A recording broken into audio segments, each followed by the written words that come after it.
want to talk to you a little bit about the time in my life when I was dealing with my young son who became strung out on drugs. It's a process that it doesn't happen overnight. It's the gradual thing. So I caught him with weed when he was about 13 or 14 in his pocket. We were living down in Pawleys Island, which is in South Carolina, and he was working at a little restaurant called Groucho's Deli. Somehow, I guess he ran into someone there who was giving him weed. Well, I drug tested him, and on that drug test, it showed up PCP and THC. So this weed that was given to him, or he purchased, was laced with PCP, which used to be called angel dust. It makes people crazy. It can cause psychosis. It can cause a lot of mental problems. That was probably a time I could mark as the beginning of a hellacious nightmare that I endured with this child of mine. So from there, winds up being friends here, party there, different things going on that you kind of figure something's going on. You can't always figure it out, put your finger on it. There have been times I watched him sit in the car with dry mouth, and I knew he'd been smoking reefer. Took him home and drug tested him. I used to buy drug tests. We were always positive, so I quit doing it. From there, it escalated to drinking. The alcohol became a bigger problem because he did not know how to drive drinking. It's a wonder if he hadn't killed himself or someone else. My son has totaled at least 3 vehicles that I'm aware of. He has been charged with reckless driving. He has ran off the road into somebody's house before. There have been so many issues with him and vehicles, alcohol, drugs related, all of it. This was a tough time. You know, they start off, like I said, 13, 14. Eventually, you realize they're going to spend the night with this friend. Are they really with this friend? What are they really doing? You kind of start looking at them and you see something missing in their eyes. You see something that you hadn't seen before.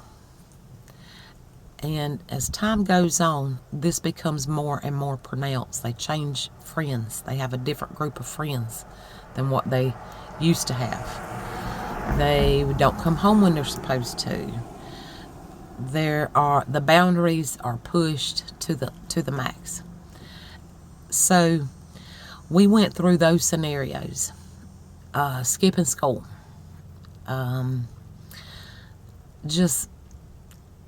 It starts off slow like this. I remember him coming home one night.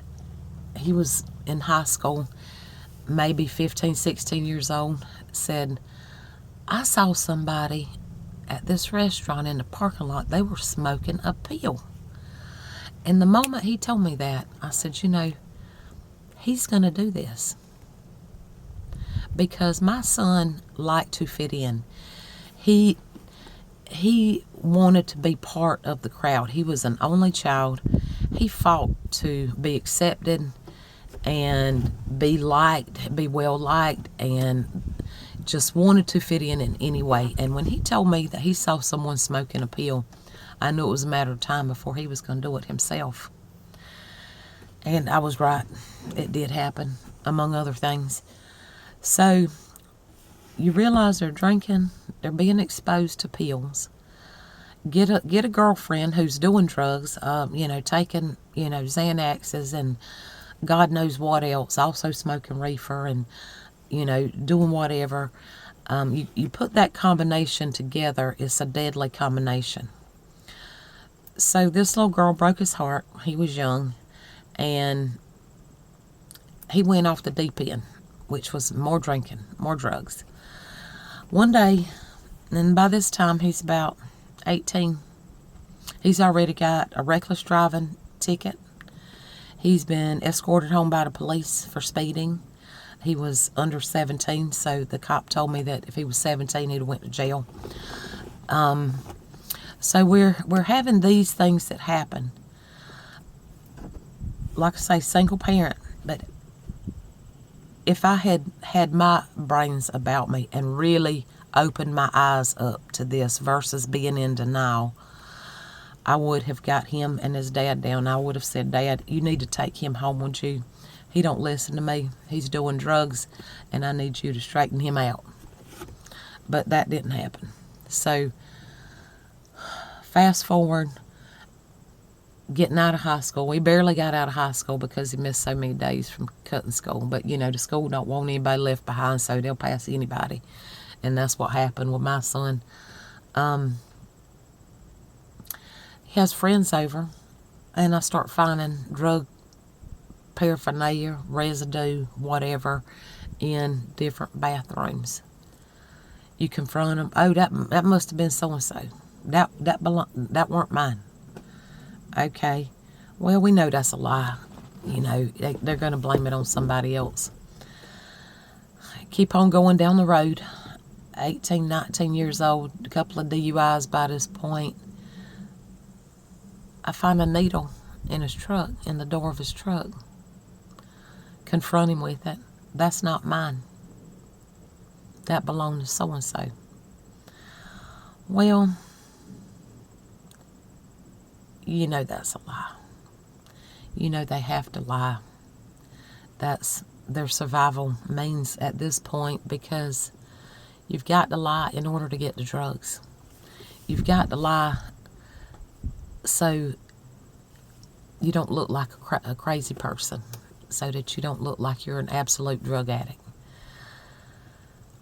He could not keep a job. He could not keep a vehicle on the road. This thing escalated till he was totally dysfunctional. It was pitiful. I mean, you think about putting him out. I actually left him. I moved away from where we were living and told him, hey, here, you can take this house, finish paying for it, you can have it. Well, he couldn't even hold a job, so there's no way he could do that. He pretty much was couch surfing until he couldn't couch surf anymore. People get tired of you mooching off them when you're a drug addict.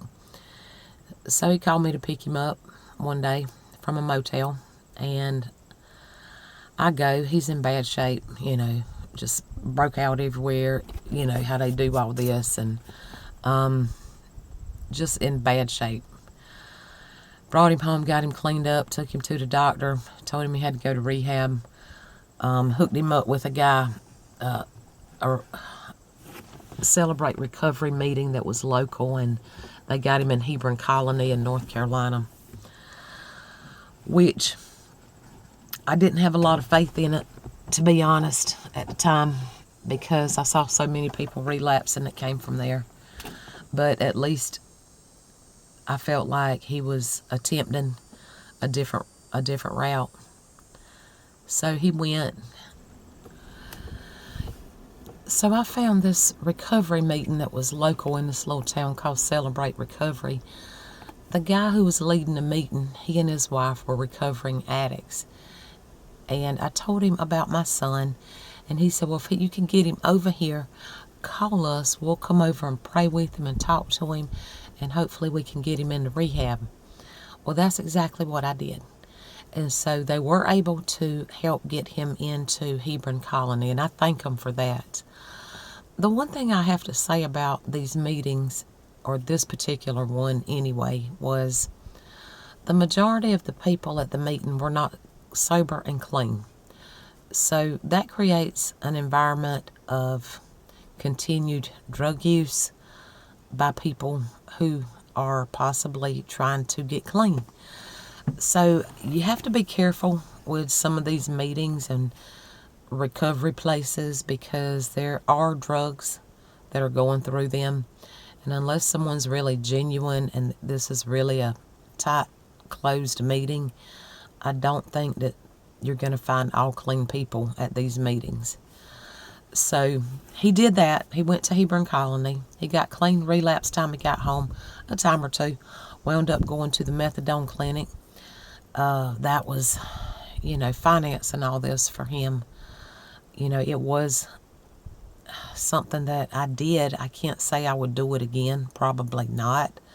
But at that time, it helped him to put one foot in front of the other, even though he still couldn't hold a job on the methadone.